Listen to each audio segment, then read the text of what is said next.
என் அருள்நாதர் இயேசு கிறிஸ்துவின் இணைதான நாமத்தில் உங்களுக்கு அன்பின் வாழ்த்துக்கள். என் அன்புக்குரியவர்களே, தேவாதி தேவன் மற்றும் ஒரு புதிய நாளை அவர் நமக்கு காண செய்திருக்கிறார். ஒவ்வொரு நாளும் நீங்களும் நானும் அருள்நாதர் இயேசு கிறிஸ்துவோடு கூட நடக்கின்ற பொழுது வேதம் சொல்லுகிறது. சங்கீதம் 118:5 வாசித்து பாருங்கள். சங்கீதக்காரன் தாவீது சொல்கிறார், நெருக்கத்திலிருந்து கர்த்தரை நோக்கி கூப்பிட்டேன், கர்த்தர் என்னை கேட்டருளி விசாலத்திலே வைத்தார். ஆமே சொல்லுங்களேன்.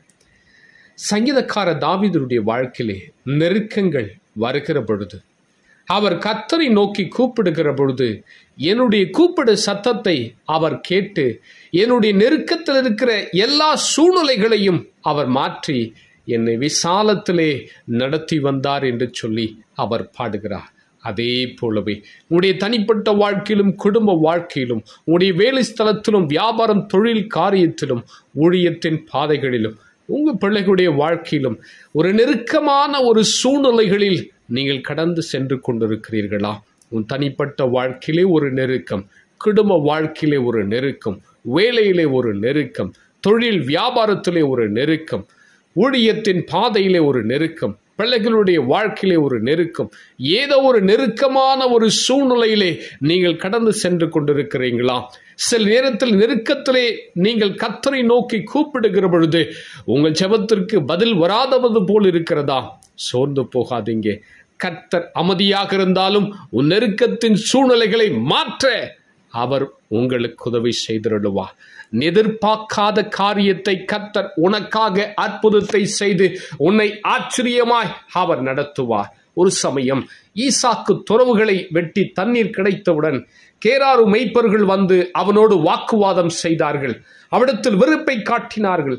அந்த துறவுக்கு ஏசைக்கு சித்தனா என்று பெயரிட்டான். அவிடத்தில் அவன் நெருக்கப்படுத்தினார்கள், வேதனைப்படுத்தினார்கள், துக்கப்படுத்தினார்கள், அவமானப்படுத்தினார்கள். உடனே அவ்விடம் விட்டு பெயர்ந்து போய் வேறொரு துறவை ஈசாக்கு வெட்டினார். அங்கே அதை குறித்து அவர்கள் வாக்குவாதம் பண்ணவில்லை. அப்பொழுது அவன் நம் தேசத்தில் பழுகும்படிக்கு இப்பொழுது கர்த்தர் நமக்கு ஒரு இடம் உண்டாக்கினார் என்று சொல்லி அந்த கிணற்றுக்கு ரெகபோத் என்று பெயரிட்டார். ரெகபோத் என்பதற்கு விஸ்தாரமான இடம் என்று அர்த்தமாம். என் அன்புக்குரியவர்களே, கர்த்தர் உங்களுடைய நெருக்கமான ஒரு சூழ்நிலைகளை மாற்றி ஒரு விஸ்தாரமான இடத்திலே கர்த்தர் உங்களை கொண்டு வருவார். உங்களுக்கென்று ஆயத்த பண்ணின ஸ்தானத்திலே கர்த்தர் உங்களை நிறுத்தி உங்கள் தலையை உயர்த்துவார்.